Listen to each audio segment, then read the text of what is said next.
Como você pode amar uma pessoa que você não confia? Ciúmes é um sentimento normal, todo mundo sente, porque tem muita gente que se vangloria de falar assim, eu não sinto ciúmes. Não existe. Ciúmes, tudo depende do grau. Eu digo que tem um espectro do ciúmes. Você tem o ciúme saudável, que é um zelo, é um cuidado, e é interessante que em espanhol o ciumento é chamado de zeloso. Né? É cuidadoso. Então, assim, não tem a palavra ciúmes em espanhol, tem zeloso. Que é essa coisa do zelo, de ter cuidado. Então, quem ama, é óbvio que tem esse cuidado com o outro, tem um pouquinho de querer o outro mais para si. Então, isso é normal. Eu acho o ciúmes uma coisa muito normal. O que se torna patológico é quando esse ciúmes deixa de ser esse cuidado, essa coisa de olhar com mais carinho, de perceber quem está olhando, quem não está olhando, mas aquilo até dando uma coisa de satisfação de ver que a pessoa que você gosta desperta olhares, admiração, isso é bacana. Agora, quando isso passa por um ponto em que o ciúme passa a ser uma coisa obsessiva, uma ideia obsessiva e um ritual, quase que se torna uma coisa obsessiva compulsiva, porque o ciumento patológico, ele tem pensamentos obsessivos, ou seja, intrusivos, repetitivos, tudo em função da suposta traição.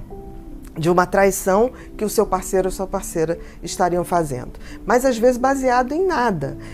Ou às vezes baseado numa troca de sorriso, numa gentileza, numa coisa muito simples. Então ele começa a imaginar situações a partir dali e passa realmente a sofrer com aquilo.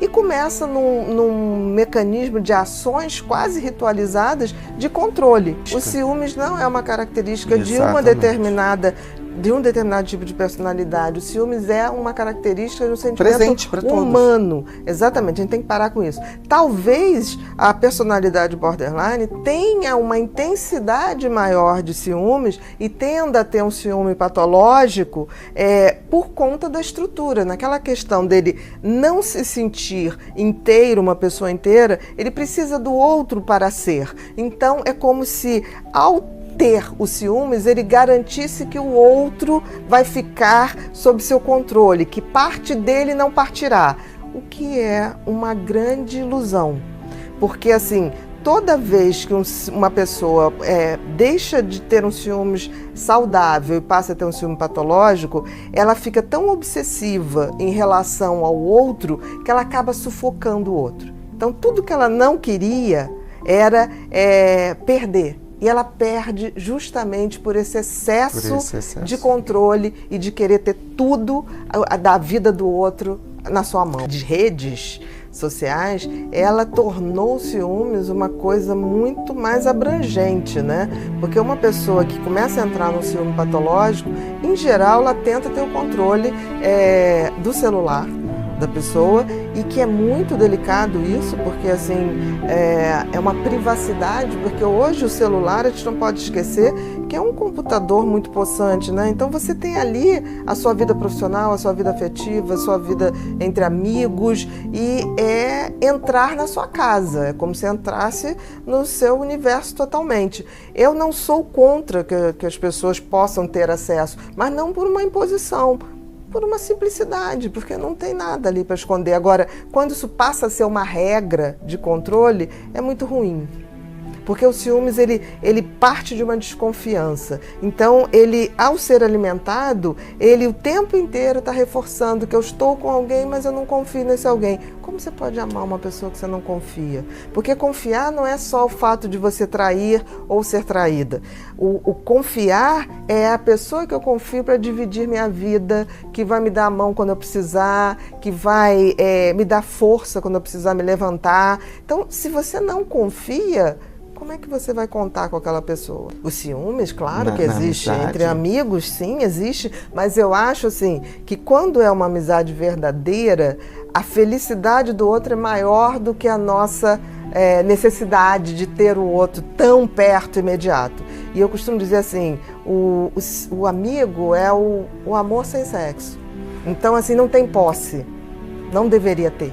né? Porque assim, o sexo dá uma coisa muito de posse, essa coisa do corpo, né? Amizade você não tem isso. Então assim, quando a amizade é verdadeira ou as pessoas entraram num clima de amizade, a gente sempre prevalece. Se o outro está feliz, aquilo deixa a gente feliz de fato, realmente. Então, às vezes, a gente tem que ver se a gente também não está usando amizades, que a gente chama de amigos, como muletas, para a gente se botar em situações sociais, para a gente se botar em situações profissionais, se a gente não está fazendo um processo de dependência, como se faz com os afetos, né? Que tende a se fazer com os afetos. Então a gente tem que ter muito cuidado, porque assim, se você começa dentro da amizade ter um relacionamento de posse, de controle, você não está exercendo uma amizade, você está fazendo uma relação disfuncional. E a amizade, ela tem essa coisa generosa, ela tem essa coisa